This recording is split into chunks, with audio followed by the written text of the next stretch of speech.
Magandang araw po sa inyo lahat. Welcome po sa panibagong reaction video dito sa Makapili TV. Ngayon, ito yung topic po natin ngayon. Medyo mainit-init pa rin po ito at talagang nangyayari po ito sa mundo po ng showbiz. So, kahit naman sa nung mga dati-dati pa, di ba, na nangyayari talaga na kung gusto mo talaga sumikat, gusto mong, kumbaga, gusto mong magkaroon ng project, kailangan mong, kumbaga, kailangan mong dumikit doon sa mga humahawak o sabihin natin sa mga top official para at least makilala ka, para mabigyan ka ng project. At yun yung sinasamantala ng mga big boss, ng mga may katungkulan doon sa mga proyekto na yun para abusuhin yung mga talent nila. So either minor or sabihin natin lagpas na sa minor age. So, pero yung pa rin yung nagiging kalakaran. So, parang nauulit na naman dito ngayon dahil nagkaroon po ng aligasyon tungkol sa pang-aabuso dito sa anak po ni Nino Mulak na si Sandro Mulak. So, bago natin simulan yung topic na yan, kung hindi ka pa nakasubscribe sa Makapili TV, baka pwede naman pakipindot muna yung subscribe button. At the same time, palike na rin po ng video. Wala naman pong bayad dyan. Kaya, pindot na. So ito, panoorin po muna natin itong balitang to. Itinanggi ng dalawang independent contractor ng GMA7 ang alegasyong minolestya nila ang aktor na si Sandro Mulak. Giit nila, hindi sila abuser. Narito ang aking report. Sa harap ng mga senador, mariing itinanggi ng GMA7 independent contractors na sina Jojo Nones at Richard Cruz ang akusasyong sexual abuse na isinampa laban sa kanila ng aktor na si Sandro Mulak. Dahil daw sa mga paratang na ito, nadungisan daw ang kanilang pangalan. Humihiling po kami sa sambayanan na wag niyo po muna kaming husgahan. Iba ko na parang mga convicted na criminals.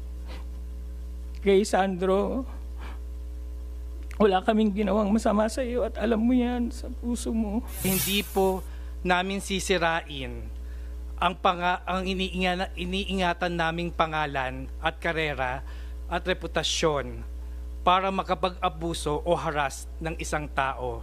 Sorry. Sa 30 taon daw. So parang dito, nagpapabiktim itong nirereklamo. Etong si Jojo Nones, kung napanood niyo yung Senate hearing, ito po ay director po ngayon ng isang noontime drama show yata. And then itong katabi niya, si Richard Cruz, parang scriptwriter yata to, kung hindi ako nagkakamali. So, nasa scriptwriter siya, and then director to si Jojo Nones. So, may posisyon. Kung titingnan nyo, may posisyon sila sa programa o sa show na hawak nila. So, siyempre, may mga talent na gustong mapabilang. Siyempre, gustong magkaroon ng project. Siyempre, kung sabihin natin kung yung talent hindi naman galing sa mayamang pamilya, sabihin natin, inspiring lang siya. Gusto makatulong sa pamilya. Siyempre, gustong kumita. Diba? Ika nga. So, siyempre, trabaho pa rin naman yan. So, walang kumbaga, may reason kung bakit kailangan mong dumikit, bakit kailangan mong maging kaklose yung mga, sabihin natin, yung may mga posisyon para siyempre makilala ka at makasakali nga naman na mabigyan ka ng project. Siyempre, pag nabigyan ka ng project, babayaran ka. So, may income ka na magiging malaking tulong para sa pamilya mo kung ikaw naman ay isang artistang hindi galing sa mayaman na pamilya. Ilang karera sa telebisyon, kailanman wala raw silang inagrabyado o inabusong katrabaho. Bakla po kami, oo, pero hindi kami mga abuser. Bakla kami, oo, pero hindi kami gumagawa ng masama sa kapwa. Kaya po naming mapatunayan sa piskalya. Tapos ngayon, gagamitin nila yung gender nila para mapunta sa kanila yung simpatya. So, unang-una, ang nagrereklamo yung anak ni Nino Mulak. So, gaya na sinabi ko sa inyo kanina, galing po, o sabihin natin, may mga talent na hindi galing sa mayamang pamilya na talagang kailangan yung trabaho. So, pwedeng sumipsip sila para sumipsip sa mga sa mga boss na ganyan para mabigyan ng project. So sa case kasi dito ni Sandro Mulak, galing sa mayamang pamilya. Siyempre, kailan nyo naman si Nino Mulak? Bata pa lang, artista na yan. So, hindi niya kailangan ng pera para sa pag-artista. Siguro, pumasok sa artista dahil, kumbaga, andun yung passion ng tatay niya eh. So, walang reason para, kumbaga, yung eagerness niya na makakuha ng project eh hindi ganun kataas na kailangan niya sumipsip o kailangan niya magpalakas dito sa mga may posisyon sa mga show na yan. 'Di ba? So, dito kasi, ginagamit na nito nila, pasensya na po medyo magiging lining lang po tayo ng konti doon sa anak ni Nino Mulak.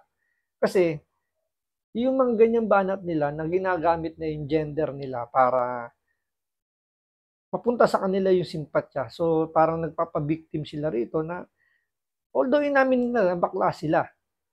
So, hindi daw sila abuser dahil doon. So, hindi naman sa nanguhusga, pero real talk, di ba? Real talk.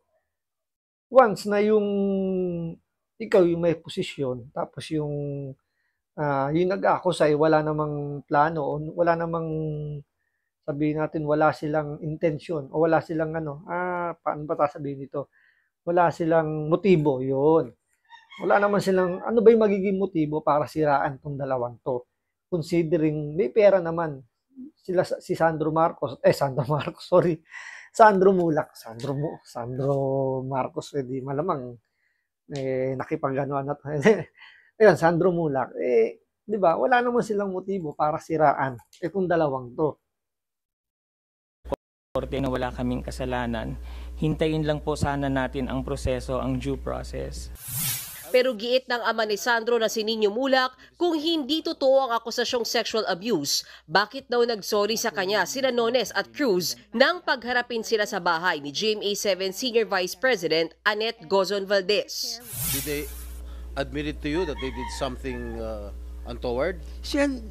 When they said sorry, syempre naiintindihan ko yung kwento ng anak ko.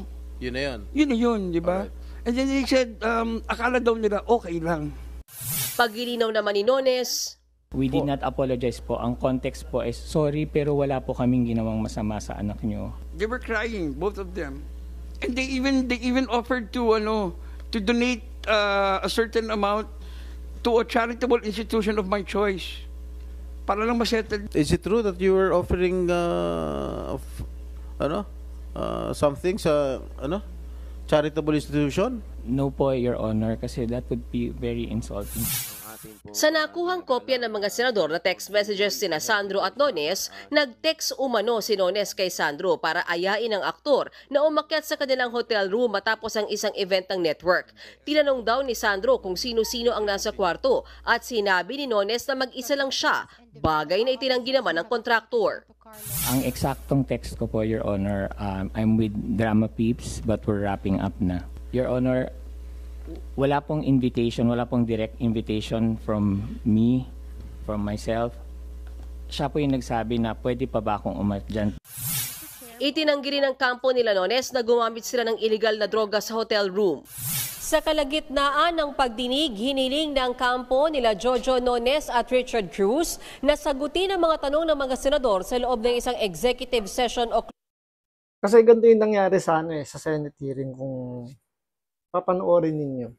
Ang unang tanong kasi doon, kung sino yung unang nag-text na i-inform or gumawa ng communication. So, lumalabas doon, sabi nung tinanong ng senador, ni Jinggoy Estrada, itong dalawang bakla na to, ang sabi nila, hindi daw sila. So, parang dinidinay nila nung una, tapos ayaw nilang sagutin yung tanong ni Jinggoy Estrada at sinasabi nila na parang they invoke yung kanilang right to self-incrimination. So, medyo pa nga si Jinggoy doon, medyo nagpantig pa yung tenga ni Jinggoy dahil gasgas na yung ano na yun na yung statement na ganun para lang makaiwas dun sa tanong. Pero dahil kay Nino Mulak, kumbaga nagpresenta siya, siyempre siya yung complainant. So, inilabas ni Nino Mulak o naglabas siya ng ebidensya na nagpapatunay na ang unang nagbigay ng nag-message itong si Jojo Nunes. So, tinatanong niya or in-invite niya yung anak ni Nino Mulak, si Sandro Mulak, dun sa kanyang yung nirent na hotel kung saan siya naka-check-in.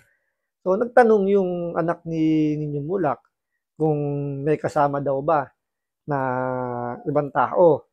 Ang sagot niya, wala daw, siya lang daw yun. So, doon pala hindi na nakakibo yung Jojo Nunes. Dahil nga, kumbaga, si Nino Mulak na yung naglabas ng statement nung conversation. So, binabasa niya yung conversation doon sa cellphone niya.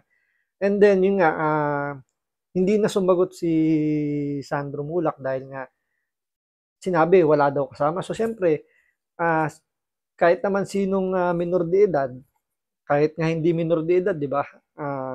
Kung malaman mo na ini-invite ka ng isang bakla sa kanyang place, ng kayong dalawa lang yung tao doon, medyo, di ba, medyo magkakaroon ka ng, sabi natin, takot. Di ba? Dahil nga, wala nga motibo si Sandro Mulak na kung ano man, or kung, kumbaga, although kung titignan mo pa rin, meron pa rin na gusto niya yung project, magkaroon ng project under dito kay Jojo Nunes. Kaya nga, syempre, di ba, nakikipagkaibigan, which is normal lang naman. Pero kasi yung motibo para, alam niyo yung siraan si Jojo Nunes, parang wala eh. Kasi nga, may pera naman si Sandro Mulak, syempre, galing sa mayamang pamilya. So, kung project naman, ang alam ko may project din naman to, pero syempre, iba pa rin kasi yung continuous yung project na meron ka. Syempre, iba pa rin yung may sarili kang kumbaga, makilala ka or sabihin natin yun nga, makilala ka by your own lang, diba, na walang tulong ng parents mo dahil nga galing ka sa artistang pamilya. So, kumbaga, gusto mong tumayo sa sarili mo. So, doon pa lang sa motibo, medyo mababaw para sabihin sinisiraan. So, balik tayo doon sa kwento na yun nga, sinabi nga ni Jojo Nunes daw na wala nga daw siya kasama. So, hindi daw nag-reply na si Sandro Mulak dahil nga natakot na baka nga naman may mangyaring hindi maganda. So, nag-reply daw uli yung Jojo Nunes na sinabi niya, joke lang na meron daw siyang kasama dahil kasama daw niya yung ibang staff nung hawak niyang show. So, kumbaga doon, syempre, naging palagay yung bata dahil iniisip niya na may iba palang tao, so okay lang pumunta. So, yun nangyari, pumunta siya. Diba? So, after nun, may nangyari, andun nang nagsimula yung problema na di umano, may nangyari daw. Kumbaga, yun na nga, kaya hanggat sa naikwento na kay Nino Mulak, tapos yung nga pinagharap sila, na yung humingi raw na sorry. So, may mga kwento na hindi nila mapasinungalingan, hindi rin nila ma-confirm. Pero ang gusto nilang mangyari, i-damage control yung issue sa pamamagitan ng executive session na doon nila sasagutin. So, pag sinabing kasi, kumbaga, yung private hearing yung gagawin nila, yung tawag din yung nabanggit ko na kanina, yung exclusive na lang yung magiging hearing. Siyempre, wala na makakaalam ng media, kumbaga, hindi may papakita in public. So, madadamage control. Kung ano man yung aminin nila doon, doon, sa kanila na lang yon. So, hindi yun yung pinaka-purpose nung hearing ng Senado. So, gusto nila malaman kung ano ba talaga nangyari. Kung talagang nangyari ba yung mga ganyang klaseng pang-aabuso. Closed-door meeting. Detalye lang kasi ng kaso ang pinag-uusapan at hindi raw ito dapat inilalabas sa publiko, lalo't ongoing pang investigasyon ng mga otoridad. Matapos ang mahigit 1 oras na executive session, kumbinsido ang ilang senador na malakas ang ebidensya kaugnay sa reklamo ni Sandro laban sa dalawang kontraktor. Tunay po na sa tingin po namin, meron pong kaukulan na dahilan para ma-file yung kaso. Pero siyempre po, katulad po ng sinasabi namin, hindi naman kami korte. Magdedesisyon ngayong linggo ang National Bureau of Investigation kung maghahain sila ng kaso laban kina Nones o Cruz. Balak naman ng Senado na ituloy ang pagdinig sa Huwebes. Magdedesisyon din ang magulang at doktor ni Sandro kung pwede na siyang padaluhin sa susunod na hearing dahil sa kanyang kondisyon. Mga kapatid, may So, yun nga, base sa sinabi rin ni Senator Robin Padilla na medyo malakas talaga yung kaso na hawak nila Ninyong Mulak dahil may hawak silang conversation. So, mabigat na mabigat na ebidensya yun. Dahil, hindi natin alam lang kung yun SMS message or galing sa messenger. Kasi kung galing sa messenger yun, kahit na burado na yun, medyo meron ng pasinungalingan yun. Diba?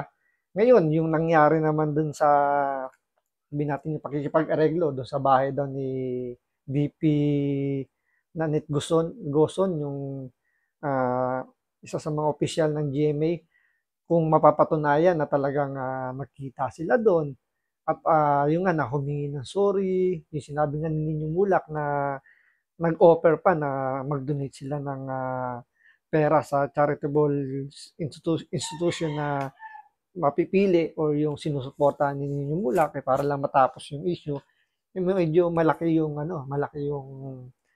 kumbaga may kalalagyan sila, shoot sa banga sila kapag yun yung mga naging ebidensyang kakatigan. So, tingnan natin, magkakaroon pa ng susunod na hearing dyan. So, tingnan natin kung mapapaamin or mas lalo silang masusukol kung ano pa yung mga ebidensyang ilalabas nila Ninyong Mulak. So, maraming salamat sa panood. Ingat po kayo lagi. God bless.